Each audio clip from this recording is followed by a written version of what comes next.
So there might come a moment, even as an entrepreneur, where you have to realize this is what I've created, but there's another mission, there's another possibility, there's another level for what I'm meant to do now, because I've outgrown this level. And yet we sometimes tend to hold on to the old because it works, it's fine, Yeah. it makes me money, but it's not aligned. And the surrender is the willingness to be honest and say, there is more that is seeking to happen. There is more that I'm here to do, and open to that and allow that to guide you. And that takes a moment of surrender to not get caught in the trap of success. Welcome to the Scale or Fail Show. I am your host, Allison Maslan, and I'm your business growth mentor and CEO and founder of Pinnacle Global Network, where we mentor business owners around the world to grow and scale. And talk about scaling and just having a big picture view of possibilities in the world. I am bringing back, honestly, one of my all-time favorite guests and a dear friend, Kute Blackson. So before I bring him on, let me just say a few words about Kute, because he is such a phenomenal human being, and you are in for such a treat. So Kute Blackson is a beloved inspirational speaker and transformational teacher. He speaks at countless events that he organizes around the world, as long as outside events, including AFAS, YPO, EO, which is Entrepreneurs Organization. He's a member of the Transformational Leadership Council, which is a select group of 100 of the world's foremost authorities in personal development industry. He is the winner of the 2019 Unity New Thought Walden Award. Blackson is widely considered a next generation leader in the field of personal development, and he is incredible at helping you break through. And that's what we're going to do today on this show. His mission is simple: to awaken and inspire people across the planet to access inner freedom, live authentically, and fulfill their true life's purpose. I love that mission. He's got a brand new book called The Magic of Surrender, which we're going to dive in today. Kute, so glad you're here. Great to be here. Thanks for having me back. I really always appreciate the welcome. Yeah, we had fun last time, but there's just, I mean, the things that you talk about are so enlightening and transformational. I could talk with you for hours and hours. So we want to dive into your book today and all of that, but I want to go back because I know we talked about this a little bit on your show, but I feel like we should touch upon it because, you know, your history, Kute, is really powerful. Being part of your father's ministry, do you still keep with you today some of the things that you learned from the early days from your father, and how are you influenced by that today in your work? Yeah, I mean, I think being born in Ghana, West Africa, father from Ghana, mother from Japan, growing up in London, I was very influenced coming from a multicultural global perspective. So I always felt like a citizen of the world. And I always felt that despite the differences of religion, of color, of, culture, I felt at the deepest level that we're all the same.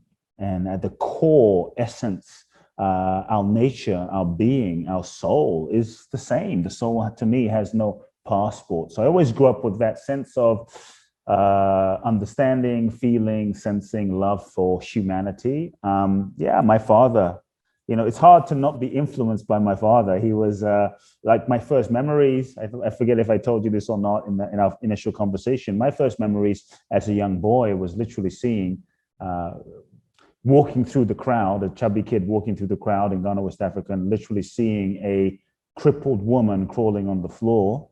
She picks up the sand that this guy walks on, wipes it on her face, and stands up. Week after week, I grew up seeing blind people see and deaf people hear, and people stand up out of wheelchairs. The same man whose sand she picked up would look at a woman in a wheelchair and say, "Why are you in this wheelchair? Stand up, you're not sick." Or he'd look at a person with crutches and who hadn't walked in 10 years or a decade, 12, 15 years, and say, "Throw your crutches away," and they would start walking. And so I grew up around this sense of miraculousness, miracles, so to speak. But for me, it wasn't miraculous. It was normal. It was like, you looking at your plants right there, or, you getting on stage, or you brushing your teeth, or it was just my reality. So I didn't think anything significant about it. It was just all I knew. And yet I would say, looking back now, that those experiences really informed me in terms of the sense of possibility. I've always been a believer that anything is possible, miracles are possible. And so when clients come to me, to my events, I really feel and hold the possibility that breakthroughs, transformation, in quotation marks, miracles, not those kinds of miracles, but to me, a shift in perception, a shift in consciousness, a shift in one's way of seeing things. I think whenever we're able to accept ourselves more, love ourselves more, make peace with ourselves more, forgive those that have, hurt us in the past, even though we might feel right, whenever we're able to just embrace the moment more, to me, all these things are miracles, so to speak. So I've always had this sense that no matter someone's experience, no matter what's happened in the past, shifts and transformation can happen, regardless of how challenging it's been, even so long as people are open. Yeah. So that's been a gift that has been transmitted through osmosis from my experience. Yeah, I love that. And that really got me thinking, because I've always said with my father, who was a businessman, and he would just get out there and make it happen. So I saw through him that success was possible because he was creating it for himself. But for you, it was like miracles were an everyday thing. I mean, that's so powerful. I mean, I don't think I've ever heard anybody say that before. Now that I've heard the story before, but when you think about it that way, to know that every single day, like that it's all around you, and for you is just expected. So so my question to you is, when you expect miracles, like what's a life to live like that, where you're kind of expecting miracles? I expected miracles, but I just want to say that, blind seeing, deaf hearing, I mean, all these huge miracles. And sometimes people would ask me, is it really possible? Wow, is it real? Is it staged? Does it really happen? Oh my, I wish I experienced that. And I would look at people eventually, and I would say to my friends and those around me, every moment of our lives, if we really pay attention, is a miracle. Miracles aren't just these big things happening, or these biblical, or things we hear about in India and what have you. Every moment of our life, the fact that you and I are sitting here having this conversation, and there are, your heart is beating, my heart is beating in spite of us. There are trillions and trillions and trillions of cells happening inside, interacting, and processes happening inside of us in spite of us.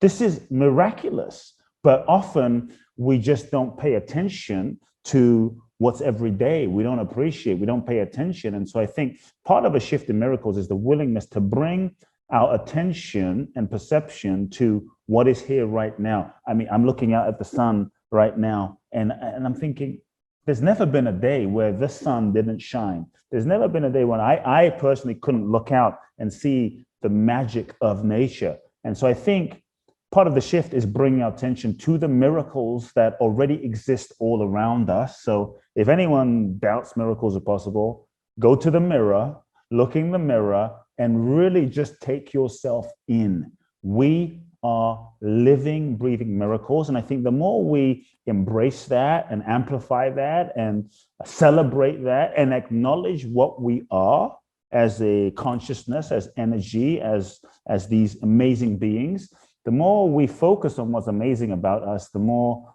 what's amazing about us will expand. And I think the more we will start just tapping into our own potential. And so I say, don't look for miracles in other places. Just look within, look right here. It's available now.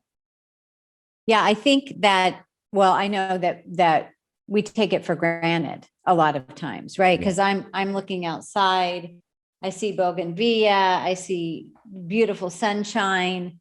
I think sometimes, well, yeah, that was there yesterday. Accustomed. That was there yesterday. Like, but wow, I mean, do you know what it takes for that to actually bloom? I mean, I love this conversation.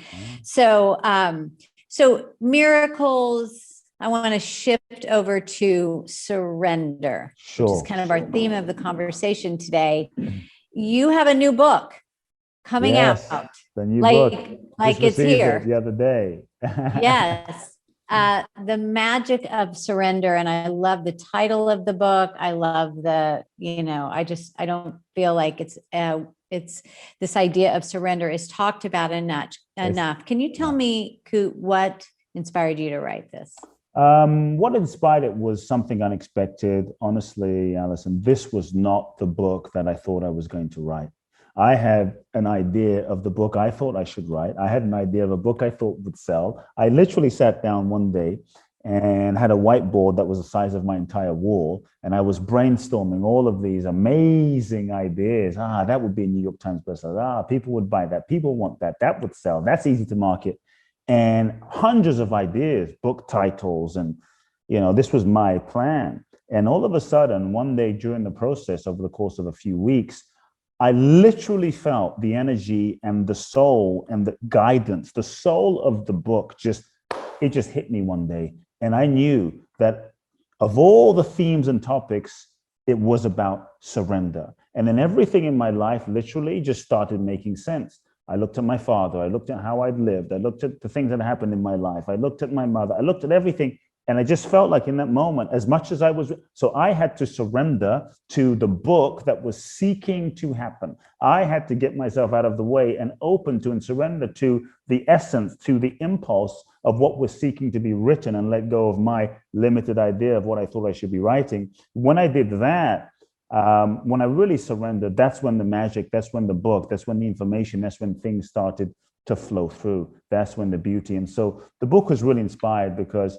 after my first book was out, You Are the One, was a national bestseller, did really well.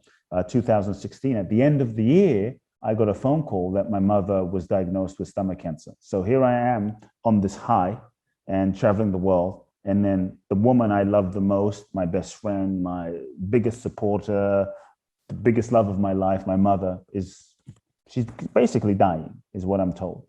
And so I started to fly back from LA to London once a month. With the intention of I'm going to heal her, I'm going to get her better, I'm going to get her on a juice cleanse, I'm going to do all these things to shift and bring her back into healing and keep her alive. This was my plan. So I started flying back every 4 weeks. And I was being with her during chemo, and we would sit and we would talk and we would laugh and we would reminisce, and got to spend time with her. And during this time, it was really amazing. I never saw this emotional woman. I never saw her cry, never saw her complain, never saw her resist, and never saw her feel like a victim. She was in total peace. And the key for me was to about 8 months into the process, the doctors basically said, there's nothing else we're going to do. You're going to die. So get your affairs in order. And, in that moment, it is a deeply emotional moment. It was for me a deeply emotional moment of realizing this is it, and having to surrender, Allison, to the reality of my mother will never see my children, and my future, and her grandchildren, and all of the things I wanted to do with my mother that I thought I had time to do, but I was busy running around the world building what I thought was important. Not that it's not important, and I missed out on the moments, the special moments, the miraculous moments, the tiny moments of just exploring and being with her. And I felt such a depth of grief. And I remember asking my mother in the car, I was crying, actually, it was just emotion of just my heart breaking, of having to surrender to the reality that I could not keep my mother alive. That was a surrender. It was like, wow, no matter what I've done, no matter what I do, she's going to die. And the reality of mortality and the reality of death broke my heart open, because it caused me to reflect on all the things I had missed out on with her and with people and with life in the pursuit of something, right? And so there I am with my mother. And I said to her, are you afraid of dying? And she said, looked at me straight in the car, no YouTube, no cameras, no nothing. And she said, no, I know I'm not afraid. And I said, why? And she said, I know I'm not just this body. I'm an infinite soul. I'm an infinite spirit. This body is just a vehicle. I will be with you from the other side, guiding you. And then I said to her, and this is when the seed, I think, of the book was planted for me. I said to her, what can I do for you as your son to make your final days easier? Well, can I take you somewhere? Can I buy you? What can I do? I want to do something for you. And she said, And I said, what do you want? And she said, look to me. She pondered, she looked around, she looked me straight in the eyes, as calm as can be. And she said, there's nothing I want. And I said, what do you mean? There must be something. She goes, no. She goes, I just want what God wants for my life.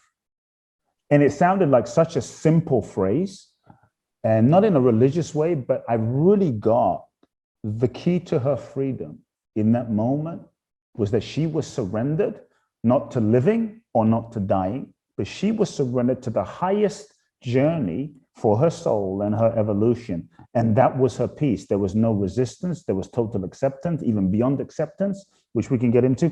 There was surrender. And I realized surrender was the key to her freedom. Surrender was the password to freedom. Surrender was the password to peace, joy, so many things. And then when she passed away and the book started coming and getting downloaded, I started reflecting on many of the great ones, whether it was Jesus, Buddha, Gandhi, Muhammad Ali, Oprah, Mother Teresa, Mandela.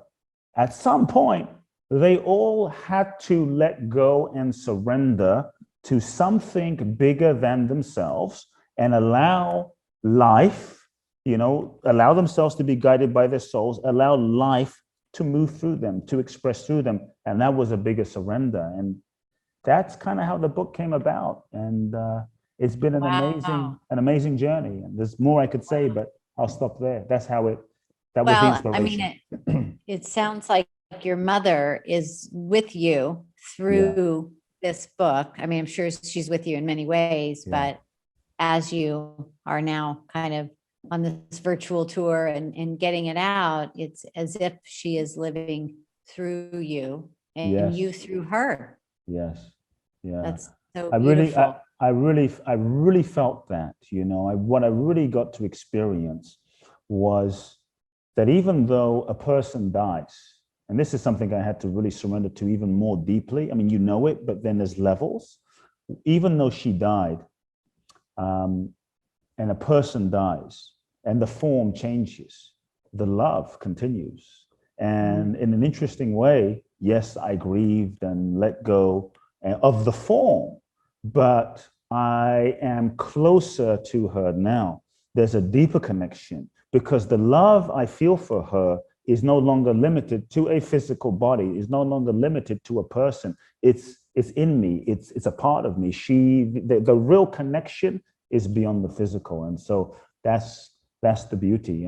And I saw that the way she lived her life, this is a woman, Allison, Japanese woman, never met a foreign person, never met a white person, never met a black person, never met anyone outside of Japan, in the 70s, married an African guy from the middle of nowhere in the bush of Africa, agreed to marry my father, spoke no English, agreed to marry him, having never met him, never seen a picture of him, followed her calling and following her soul's guidance. And to me, this is part of surrender. Surrender is, we often think that surrender is weak. We often think that if I surrender, then I won't get what I want. If I surrender, I won't get the business I want. I won't get the relationship I want. I'm going to be homeless. I'm going to be bankrupt. I'm going to be broke. I'm going to have to live in the Himalayas. I'm going to, so we have this negative idea of surrender, that if we surrender, what will happen to my life? And so my invitation for people is a reframe of this idea of surrender so they can think about it in this way. If you surrender, what if you got more than you could imagine, more than you could visualize, more than you could. I'm sure that Nelson Mandela did not want to spend 27 years in prison, but look at when he surrendered, look at the impact. It was, to me, it must be more than he could ever have dreamed of for himself. And that's kind of what I'm inviting a next level of tapping into potential. Like when we surrender to life, when we surrender to our soul's guidance, when we surrender to our deepest truth and allow ourselves to go in that direction, then what life can express and do through us, I've seen is more than I think what we can just do with our own limited minds. And that's the can you define surrender for me? Because I mean, I've had some experiences in my life where I just, I was driving and pushing, and it just wasn't happening. And then I was like, okay. I was like, okay, I surrender. Finally. And then it does open up, but there's a fine line between like, waving the white flag, I give up, surrender. To surrender. What's surrender? Surrender is not passive. Surrender is, Mandela wasn't passive. Martin Luther King wasn't passive. Mother Teresa wasn't passive. They worked hard on behalf of the mission they were guided to live. Surrender isn't lazy. So just so everyone's clear, surrender is not doing nothing. Surrender is the willingness to follow the deepest truth in your heart, the willingness to follow your soul, the willingness to follow your deepest guidance, the willingness to allow life to guide you. Surrender is the willingness to let go of the idea of the life that you think you should be living, because sometimes we have this idea of the life we think we should be living, the book we think we should be writing, the business we think we should be creating, to let go of who we think we should be so that we can allow who we really are, allow the authentic nature, allow the authentic life that is truly seeking to express through us to happen. Surrender is a letting go and an opening and a willingness to allow life. So it doesn't mean you don't pursue your dreams. It doesn't mean you don't go in the direction of building a business. It doesn't mean you don't, give 100%. But what I'm saying is when you surrender, you give 100%, you give everything you've got, but you also are willing to let go and not be attached to the form and the outcome. Because sometimes when we get so attached to, it's got to be this way, Allison, it's got to be this, then we're not willing to pivot.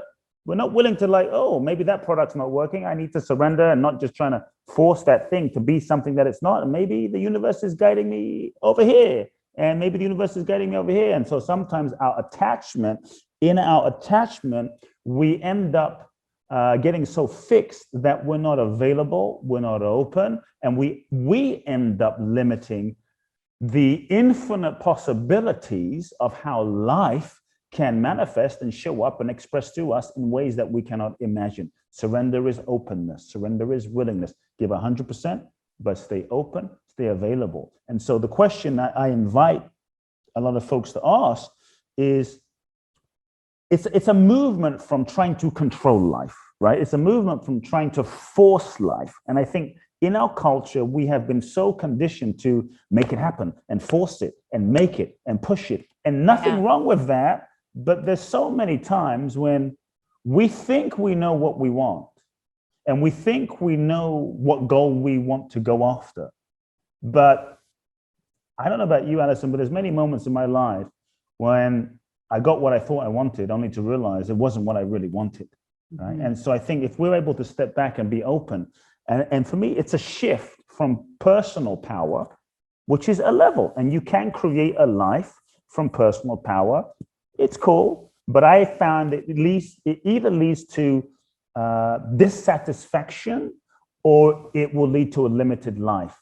Mandela opened himself to an unlimited life, and look what life did through him. Martin Luther King opened himself to an unlimited life. Look what life did through them. They were really open to miracles unfolding. And so the question and the paradigm shift I'm inviting is to move from simply the question of, what do I want? What do I want for myself? What do I want? This is okay. You can live life this way and you can manifest and you can create.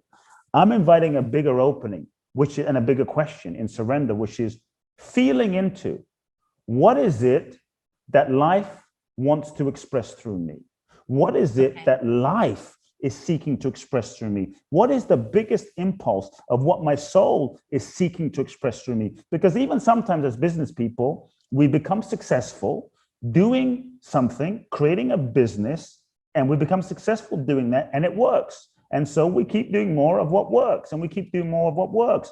But perhaps we get to a point where we're no longer growing. Perhaps we get to a point where we're no longer fulfilled, but we get addicted or caught in a trap of success from what we've created. But the life that we've created is actually too small for what our soul is seeking to become. And we're no longer aligned with our purpose and we're not fulfilled anymore. So there might come a moment even as an entrepreneur, where you have to realize this is what I've created, but there's another mission. There's another possibility. There's another level for what I'm meant to do now, because I've outgrown this level. And yet we sometimes tend to hold on to the old because it works. It's fine. Yeah. It makes me money, but it's not aligned. And the surrender is the willingness to be honest and say, there is more that is seeking to happen. There is more that I'm here to do, and open to that and allow that to guide you. And that takes a moment of surrender to not get caught in the trap of success. Yeah, that is huge. There's so much there. And I wrote this down. What is it that life wants to express through me? Yes. Oh my gosh. That's like, that's big. It's big. You know, and I think it feels scary to this idea to let go sometimes. And, you know, this show, we've got a lot of business owners listening, and I talk a lot about the vision and having the big vision. So how do you keep the big vision so you know where you're going, but also surrender at the same time? Yeah, I think it's important, because sometimes the vision that we have is not the big vision. Sometimes the vision that we have is a small vision. Sometimes the vision we have is the vision of our parents. Sometimes the vision we have is the vision of what we think we should be doing. And the big vision, I believe, is the vision, like I see you, Allison, and you're living the big vision. And it's living you. And so I think partly what's important is to really make sure we align, we attune, we listen to the big vision of what wants to express through us. And we really listen to that, so we can be honest about that. This way, when we create structures in the world, and when we create a business and a structure and a marketing plan, then what we're marketing and what we're building is actually authentic. What we're marketing and building is in alignment with our true soul's purpose and path in this lifetime. Many times we're really not, you know. And so I think when we can align with that, that's key, because that will be a motivation. And then I think the importance is to be open, as I was mentioning. It's the openness and the willingness to not be attached, and the willingness to not hold on, and and also I think realizing that the big vision, truly the big vision, chose you. The big vision chose you because you are the perfect person to fulfill that big vision. Everything you've been through, even those dead-end jobs and the breakups and the divorce and the failures, all of that was the perfect preparation to prepare you to be the perfect person to be able to fulfill that vision. So when we realize that the big vision actually is choosing you, the vision doesn't belong to you, it belongs to life. It belongs to the infinite. It belongs to the universe. And I think when we realize that, our job is to kind of align with that, feel that, open to that, say yes to that, get ourselves out of the way, because it's life's vision, and that vision is the way life, this intelligence of life that we are all living as human beings, life is seeking to express itself through you, through me, through Elon Musk. Look at Elon Musk. People think, surrender is just a spiritual thing. No, Elon Musk is a crazy surrenderer. I mean, this is a guy who PayPal, right? Made money in PayPal, took all of his PayPal money. He was guided, Allison. This guy was guided with a vision, a big vision, a vision that was probably bigger than himself. He could have just said, I made, 20, however, was it 200 million he made? I forget how much millions he made, but it was a lot of money from PayPal.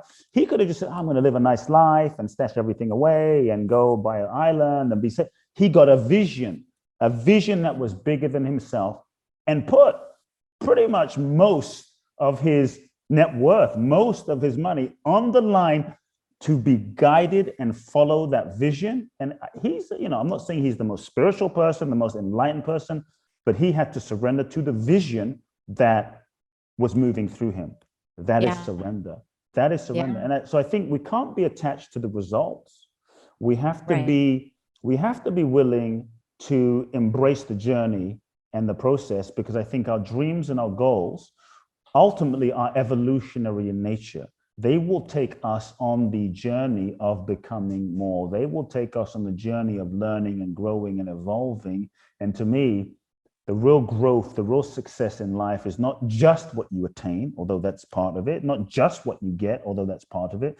I think the real success in life is who we become in the process of the pursuit of the vision, who we become in the process of the pursuit of the dream, and the degree to which we become more authentic, the degree to which we become more of who we really are. To me, this is success. And so I think we have to give 100% and stay open, because sometimes what we think the goal is, right? We think, this is the goal, is not necessarily the goal.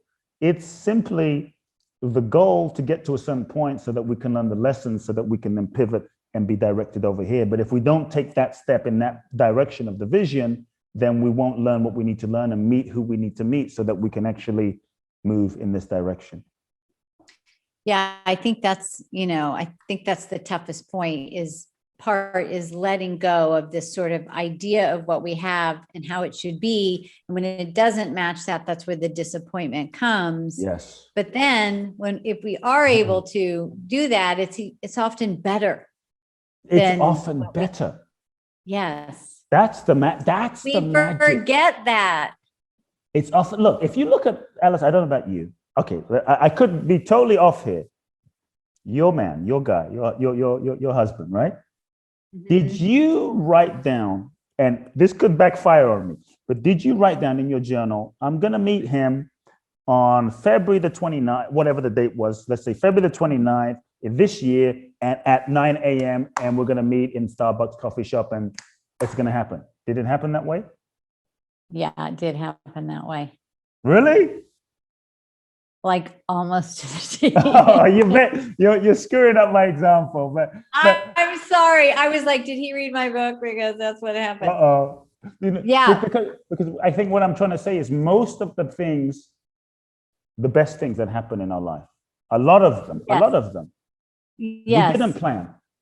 They it's just true.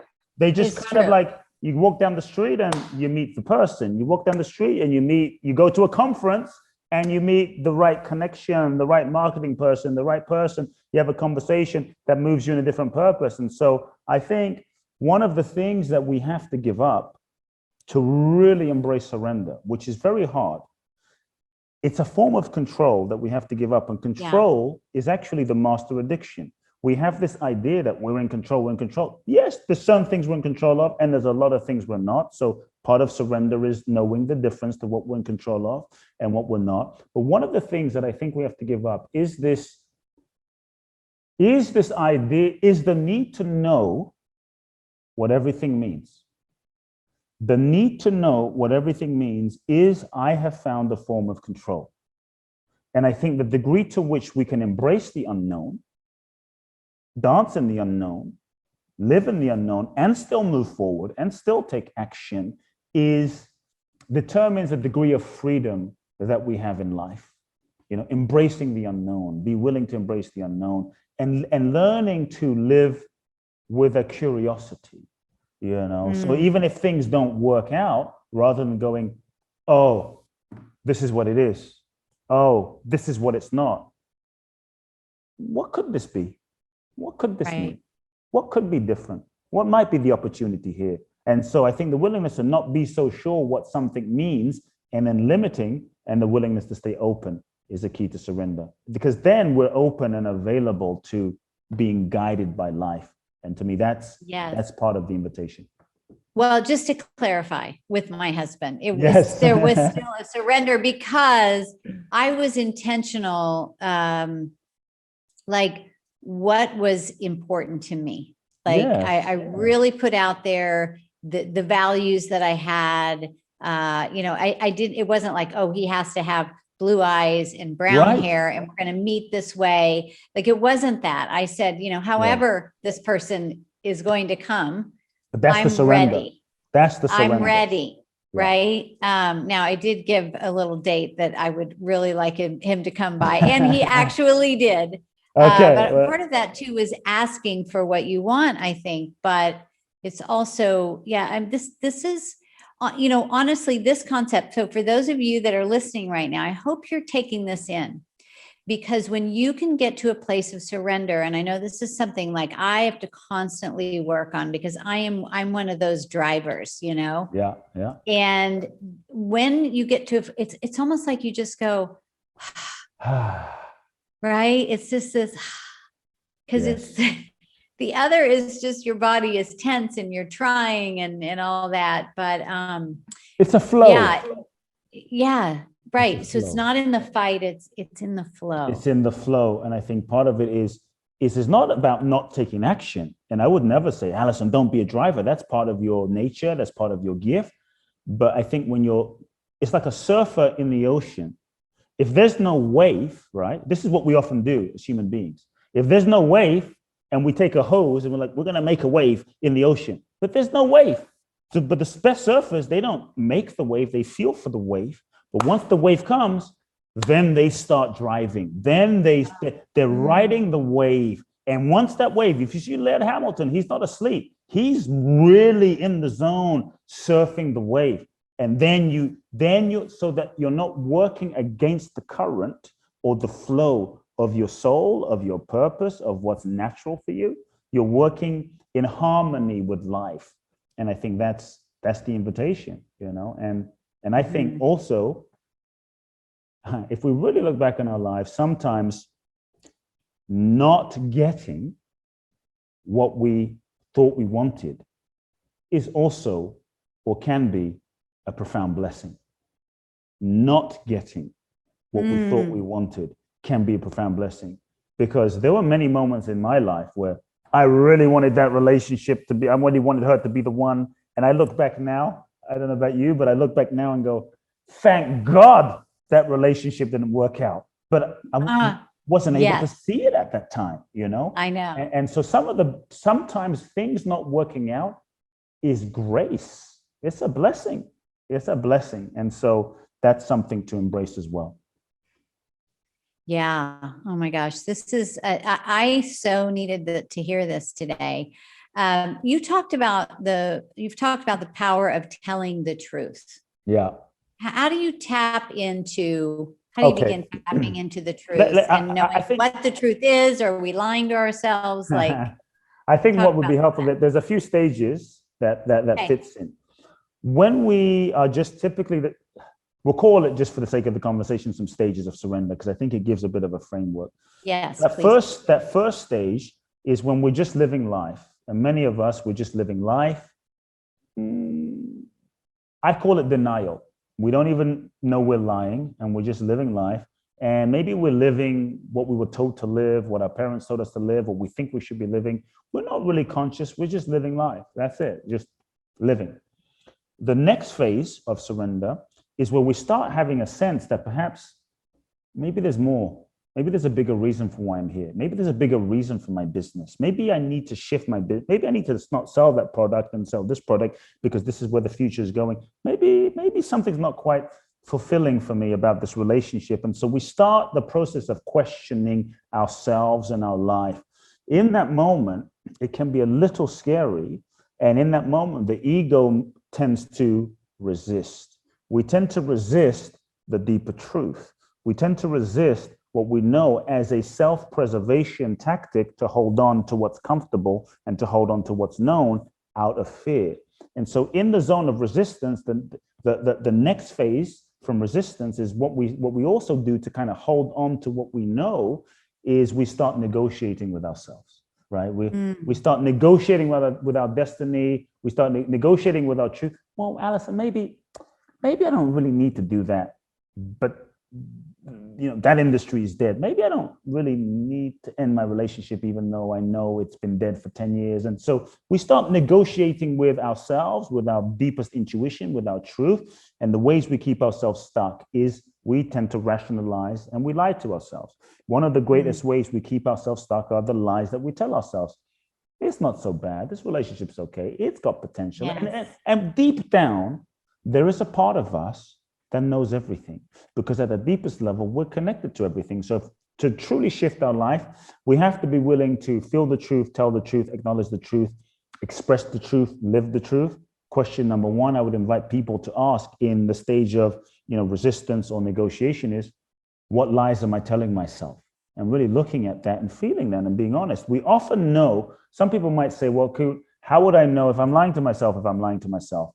One of the ways to see that you're lying to yourself is to look at where you might be feeling pain in your life.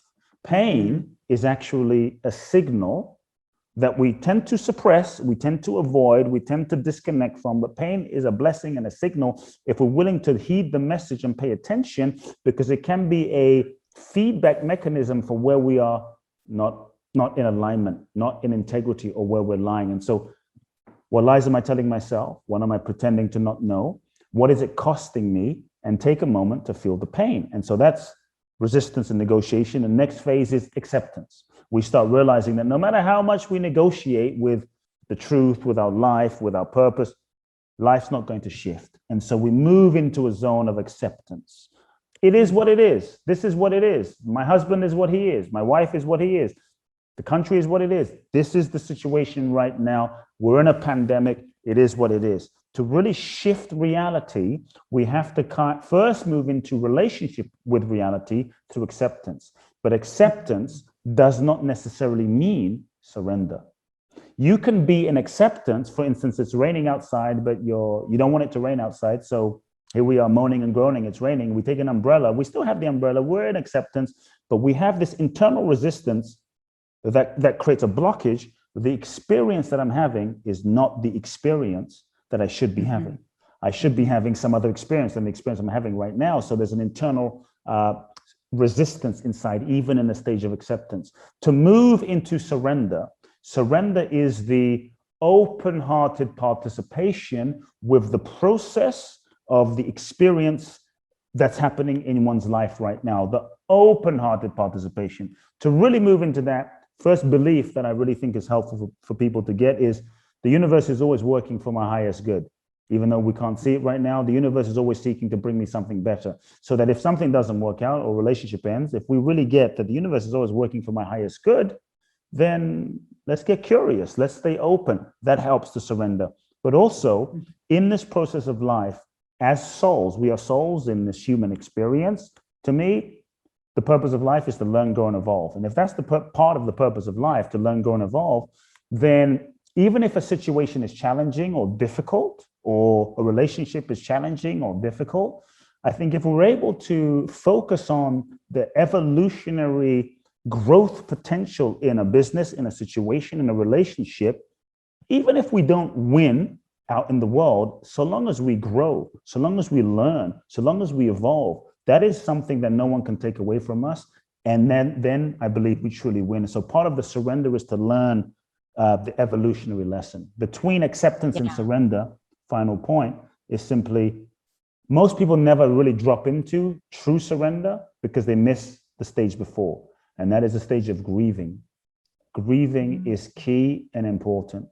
To truly let go and move into a new phase, move into a new relationship, move into a new zone, move into a new bit, it requires grieving, because surrender is a kind of death of who we thought we were, death of the old. And so to allow ourselves to grieve the end of something, grieve the end of dreams or the end of a relationship, allows us to clear the old so that we can truly surrender to the new and then move into a zone of magic, a zone of flow, which is the seventh phase. Yeah, gosh, that it really, so in a sense, you're grieving a loss of the way you had kind of envisioned it. Yes. So there is going to be a bit of a grief because you were like, okay, I'm so heart set on this. Yes. Right. But you're willing to let go and have the grief. And then you're saying then the magic comes here. Yes. It's the grieving that allows you to truly let go of, maybe it's a business, that you've had for 20 years. And you realize we have to close it down. It's not working. And so what we tend to do in our culture today is, grieving is weak. So we suppress it, we drink it, we work it, we shop it away. We don't allow ourselves to feel it. And in suppressing that grief, it simply stays stuck inside of us and kind of takes a part of our heart. So now we go into the future with that old energy with us, a little bit more guarded, a little bit more disconnected, a little bit more jaded, a little bit less open. And now all of us is not available to the new possibilities. All of us is not available to the new relationship. And so it's the grieving, honoring the grieving that allows us to truly release the old, let go. And so maybe it's just grieving the fact that you had to close the business down. I think there's a lot of people that are having to grieve in 2020. So many dreams and goals and desires didn't happen. Grieving that, and really releasing that and letting that go so we can open to surrendering to the new adventure, surrendering to the pivot. Door closed and the new one open. You had to make room. I know when my husband had been with his business for 30 years, he just wasn't happy anymore with it. 30 years, it was like, just wasn't challenging him to grow, but it took him probably 4 years to fully let go of that. And now we're working together in the business and it's just been wonderful, but he literally had to go through all of the processes that you're talking about, acceptance, grief. Now that you're saying this, it does really make sense. And he has such peace now and loves what he's doing and feels good about his past too. So, but when you're in it, it's hard not to feel like, what am I doing wrong? Or, why is this so challenging? So it's amazing. And how do you stay? What do you do to stay in this frame of mind, on a consistent basis? Like, is it just constant conversations with yourself, reminding yourself, meditation on it? What do you do? In terms of some practical practices, one of the things I do is I meditate daily. It's not too complicated, I meditate daily as a foundation. There's daily journaling I do, typically just writing my thoughts, feelings, and emotions out. This way, thoughts, feelings, and emotions don't get stuck in my system and kind of carrying this heavy weight. So I'm kind of processing it. The journaling is a way to free-form process the thoughts and feelings from experiences, situations, relationships, so that I can get in touch with things I may not even be consciously aware of in the journaling process. So there's meditation, there's journaling, and there's daily physical exercise. That also allows me to release and provides a foundation, because as entrepreneurs, I think we can have all the vision and purpose we want, but if our body isn't healthy, if our body isn't aligned, if our body is not able to